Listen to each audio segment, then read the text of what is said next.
we don't talk a lot of women's basketball this time of the year, but LSU inks a big deal to keep women's basketball very good to very great. Is this something that Tennessee should look at? I mean, this has always been a non-revenue sport. People used to say they made $1 million.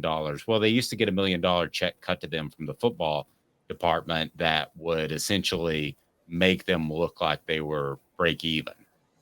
So you got to go into this realizing you're never going to make money, even at Tennessee or UConn, in women's athletics, but it is something that can be used to gain exposure for your program. Should Tennessee play this game and give out a big contract to whoever?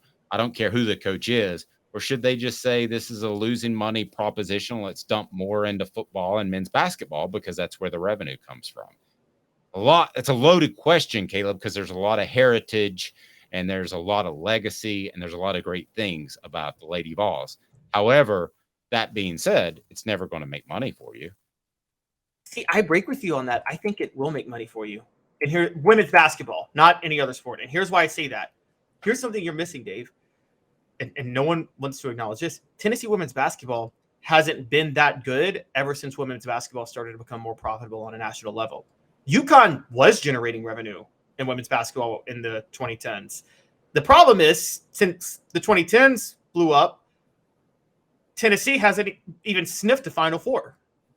And there's reasons for that. But I do think if Tennessee got back to Final Fours and national championships, I do think you would see them generate revenue again. I do. And I think that, look, I talked about yesterday, the Lady Vol fan base is really an older fan base. It's probably the oldest women's basketball fan base because it's the people who fought for Title IX in the 1970s. That's their fan base.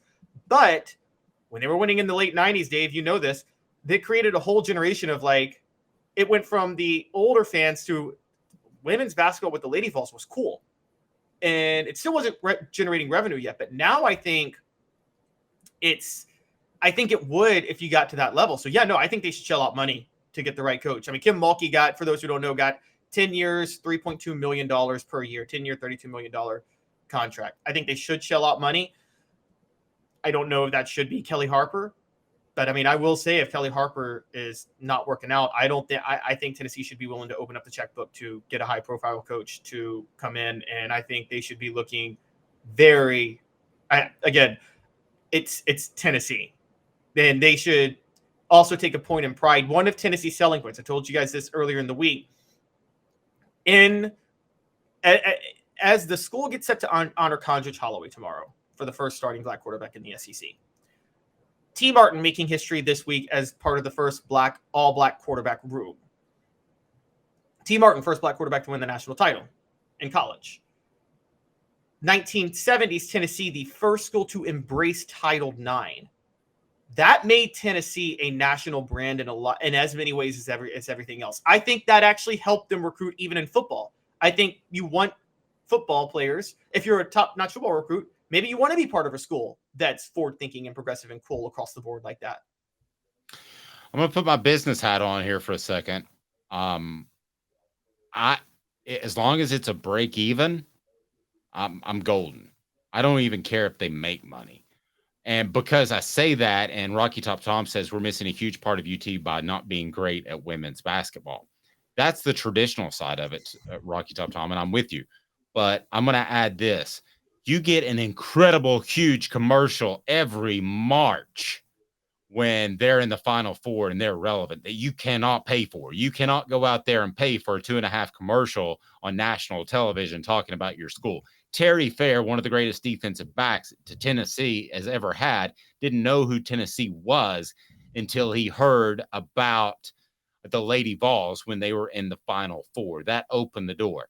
So if you're a break even and you're getting that kind of promotion, maybe a la a hooker shirt, then I am completely fine with that. If you have to make the decision between paying the women's basketball coach a little bit more money or losing a guy like Rodney Garner, if it comes down to those dollars and you have to put $100,000 here or $100,000 here to keep a good assistant coach, no, spend it on football. But Tennessee's not in that position financially. They're in a very good position. So I say go out and compete.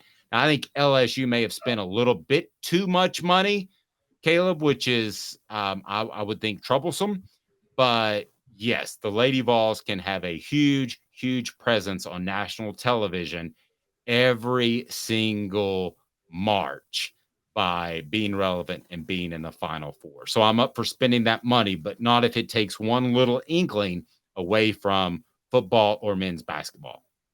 How much do you think it helps, for instance, not only, you're right, March is a giant commercial. You know what else is a giant commercial for Tennessee?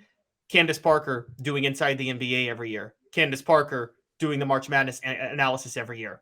It's a huge commercial for Tennessee. She's like the coolest person in women's basketball, so she's all over the media all the time. And that's a big deal. I mean, I think, I'm sure you do too. I think Shemeka Holtzclaw is the greatest player in Tennessee women's basketball history, but Candace Parker has had the most successful post-playing career of anybody in Tennessee women's basketball history. And I agree. And you're right. Tennessee's luckily not in the position where they have to make these decisions. Football is the engine that drives the train. And but that doesn't mean that women's basketball isn't, I don't know, another important part of the train. I don't know what, maybe it's some of the wheels, put it that way. And so, yeah. I mean, it's something that Tennessee can benefit on in recruiting in other sports. It is a big, huge monster commercial, and it is better. The baseball team's not a revenue sport, so I would say the same thing about the baseball team.